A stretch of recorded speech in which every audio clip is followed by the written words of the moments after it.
Hi guys, welcome back to Jeevana 360 YouTube channel. ಇಂದು ನಾನು ನಿಮಗೆ Kundapur style dry chicken ಹೆಂಗೆ ಮಾಡೋದು ಅಂತ ತೋರಿಸ್ಕೊಡ್ತಾ ಇದ್ದೀನಿ. ಅದಕ್ಕೆ ಬೇಕಾಗುವ ಐಟಮ್ಸ್: ಮೊದಲಿಗೆ 1 kg ಚಿಕನ್ ತೊಗೊಂಡಿದ್ದೀನಿ. ಮೀಡಿಯಮ್ ಸೈಜ್ ಈರುಳ್ಳಿನ 3 ತೊಗೊಂಡು ಕಟ್ ಮಾಡಿ ಇಟ್ಕೊಂಡಿದ್ದೀನಿ. 1 ಇಡೀ ಬೆಳ್ಳುಳ್ಳಿ ತೊಗೊಂಡಿದ್ದೀನಿ. ಇದಕ್ಕೆ ನಾವು ತುಪ್ಪ ಬಳಸ್ತಾ ಇದ್ದೀವಿ. ಇದು ಎಣ್ಣೆಯಿಂದ ತುಪ್ಪದಲ್ಲಿ ಮಾಡಿ ತುಂಬ ಚೆನ್ನಾಗಿ ಬರುತ್ತೆ. ನಿಂಬೆಹಣ್ಣು, ಸೋಂಪು, ಚಕ್ಕೆ, ಲವಂಗ, ಬೆಳ್ಳುಳ್ಳಿನ ಜಜ್ಜಿ ಇಟ್ಕೋಬೇಕು. 3 ಹಸಿಮೆಣಸಿನ್ಕಾಯಿನ ಉದ್ದಕ್ಕೆ ಹಾಕಿ ಇಟ್ಕೊಂಡಿದ್ದೀನಿ. ಇದು ಖಾರದ ಪುಡಿ, ಅರಿಶಿನ, ಸೋಯಾ ಸಾಸ್ ತೊಗೊಂಡಿದ್ದೀನಿ, ಉಪ್ಪು.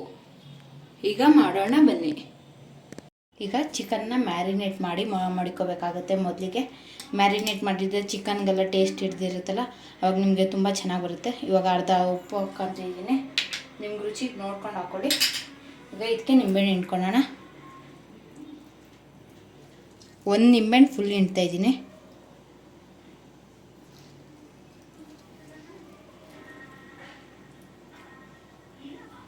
ಈಗ ಇದಕ್ಕೆ ಖಾರದ ಪುಡಿ ಹಾಕ್ಕೊತಿದ್ದೀನಿ, ಅರ್ಧ ಸ್ಪೂನ್. ನಿಮಗೆ ಖಾರ ಎಷ್ಟು ಬೇಕೋ ಅಷ್ಟು ನೋಡಿ ಹಾಕ್ಕೊಳ್ಳಿ. ಈಗ ಚಿಕನ್ನ ಚೆನ್ನಾಗಿ ಮಿಕ್ಸ್ ಮಾಡೋಣ. ನಿಂಬೆಹಣ್ಣು ರಸ, ಉಪ್ಪು, ಖಾರ ಎಲ್ಲ ಚಿಕನ್ಗೆ ಹಿಡಿಬೇಕು, ಅವಾಗ ಟೇಸ್ಟ್ ತುಂಬ ಚೆನ್ನಾಗಿ ಬರುತ್ತೆ. ಈಗ ಇದು ಮ್ಯಾರಿನೇಟ್ ಮಾಡೋಕ್ಕೆ ಬಿಡೋಣ. ಇವಾಗ ಮಸಾಲ ಎಲ್ಲ ಚೆನ್ನಾಗಿ ಚಿಕನ್ಗೆ ಹಾಕಿದ್ದೀವಿ. ಈಗ ಇದು 15 ಮಿನಿಟ್ಸ್ ಮ್ಯಾರಿನೇಟ್ ಮಾಡಿ ಇಟ್ಕೊಳ್ಳೋಣ. ಈಗ ಒಂದು ಬಾಣಲಿ ಇಟ್ಕೊಂಡಿದ್ದೀನಿ. ಬಾಣಲಿ ಸ್ವಲ್ಪ ಬಿಸಿ ಮಾಡ್ಕೊತೀನಿ. ಒಂದು ಬಾಣಲಿಗೆ ತುಪ್ಪ ಹಾಕ್ಕೊತಿದ್ದೀನಿ. ಇದಕ್ಕೆ ಬರೀ ತುಪ್ಪನೇ ಹಾಕ್ಕೊತಿರೋದು. ತುಪ್ಪ ಹಾಕ್ಕೊಂಡು ಮಾಡಿ ತುಂಬ ಚೆನ್ನಾಗಿ ಬರುತ್ತೆ ರುಚಿ. ಈ ರೀತಿ ಒಂದ್ಸತಿ ಟ್ರೈ ಮಾಡಿ, ಡಿಫ್ರೆಂಟಾಗಿರುತ್ತೆ.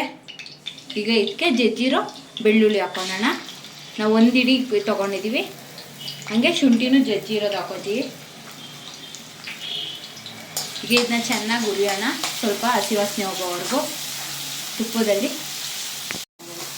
ಈಗ ಈರುಳ್ಳಿ ಹಾಕ್ಕೊಳ್ಳೋಣ. ಇದು ಫುಲ್ಲು ರೆಡ್ ಆಗೋದೇನು ಬೇಡ, ಹಸಿ ವಾಸನೆ ಹೋಗೋವರೆಗೂ ಫ್ರೈ ಮಾಡ್ಕೊಳ್ಳೋಣ. ಈಗ ಇದಕ್ಕೆ ಹಸಿಮೆಣಸಿನ್ಕಾಯಿ ಹಾಕ್ಕೊತಿದ್ದೀನಿ. ಖಾರ ನೋಡ್ಕೊಂಡು ಹಾಕ್ಕೊಳ್ಳಿ ಹಸಿಮೆಣಸಿನ್ಕಾಯಿ. ಈಗ ಈರುಳ್ಳಿ ಹಸಿ ವಾಸನೆ ಹೋಗೋವರೆಗೂ ಫ್ರೈ ಮಾಡ್ಕೊತಿರೋಣ. ಈಗ ಸೈಡಲ್ಲಿ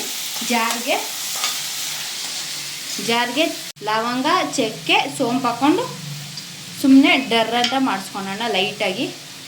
ಈ ರೀತಿ ಲೈಟಾಗಿ ಪೌಡ್ರ್ ಮಾಡ್ಕೊಳ್ಳಿ. ಈರುಳ್ಳಿ ಈಗ ಹಸಿ ವಾಸನೆ ಹೋಗಿದೆ. ಈ ರೀತಿ ಆದರೆ ಸಾಕು, ಏನು ಜಾಸ್ತಿ ಕೆಂಪುಗೆ ರೋಸ್ಟ್ ಆಗೋದೇನು ಬೇಡ. ಈಗ ಇದಕ್ಕೆ ಮ್ಯಾರಿನೇಟ್ ಮಾಡಿರೋ ಚಿಕನ್ ಹಾಕ್ಕೊತಿದ್ದೀನಿ. ಈಗ ಇದನ್ನ ಚೆನ್ನಾಗಿ ಈರುಳ್ಳಿ ಜೊತೆ ಮಿಕ್ಸ್ ಮಾಡೋಣ. ಚಿಕನ್ ಅರ್ಧ ಬೆಂದಿದೆ. ಈಗ ಇದಕ್ಕೆ ರುಬ್ಕೊಂಡಿರೋ ಮಸಾಲ ಹಾಕ್ಕೊತಿದ್ದೀನಿ. ಅದು ಚಿಕನಲ್ಲಿರೋ ನೀರೇ ಬಿಟ್ಟಿರೋದು, ನಾವು ನೀರು ಯೂಸೇ ಮಾಡ್ತಿಲ್ಲ. ಇದಕ್ಕೆ ನಾವು ನೀರು ಯೂಸ್ ಮಾಡಿದೆ, ಆ ಚಿಕನಲ್ಲಿರೋ ನೀರಿಂದನೇ ಮಾಡ್ತಾಯಿರೋದು. Dry chicken, Kundapur style chicken ಮಾಡ್ತಾಯಿರೋದು. ಅದಕ್ಕೆ ನೀರು ಜಾಸ್ತಿ ಯೂಸ್ ಮಾಡ್ತಿಲ್ಲ. ಇದು ಚಿಕನಲ್ಲಿರೋ ನೀರೇ ಬಿಟ್ಕೊತಾ ಇರೋದು. ಇದಕ್ಕೆ ನಾವು ನೀರಂತೂ ಹಾಕ್ತಿಲ್ಲ. ಈಗ ಇದಕ್ಕೆ ಸೋಯಾ ಸಾಸ್ ಹಾಕ್ಕೊತಾ ಇದ್ದೀವಿ. ಈಗ ಚೆನ್ನಾಗಿ ಮಿಕ್ಸ್ ಮಾಡೋಣ. ಸೋಯಾ ಸಾಸ್ ಹಾಕೊಳ್ಳಿ, ಟೇಸ್ಟ್ ಚೆನ್ನಾಗಿ ಬರುತ್ತೆ. 5 ನಿಮಿಷ ಹಿಂಗೆ ಬೇಯಿಸ್ಕೊಂಡು ಚಿಕನ್ನ ಚೆನ್ನಾಗಿ. ಕುಂದಾಪುರ್ ಡ್ರೈ ಚಿಕನ್ ರೆಡಿಯಾಗಿದೆ. ಈ ರೀತಿ ಒಂದು ಸತಿ ಮಾಡಿ ನೋಡಿ, ನಿಮ್ಗೆ ಇಷ್ಟ ಆಗುತ್ತೆ. ಈ ವಿಡಿಯೋ ನಿಮ್ಗೆ ಇಷ್ಟವಾಗಿದ್ದಲ್ಲಿ ಲೈಕ್ ಮಾಡಿ, ಕಮೆಂಟ್ ಮಾಡಿ, ಶೇರ್ ಮಾಡಿ. ಇನ್ನೂ ಹೆಚ್ಚಿನ ವಿಡಿಯೋಗೆ ನಮ್ಮ ಚಾನಲ್ನ ಸಬ್ಸ್ಕ್ರೈಬ್ ಮಾಡಿ. ಧನ್ಯವಾದಗಳು.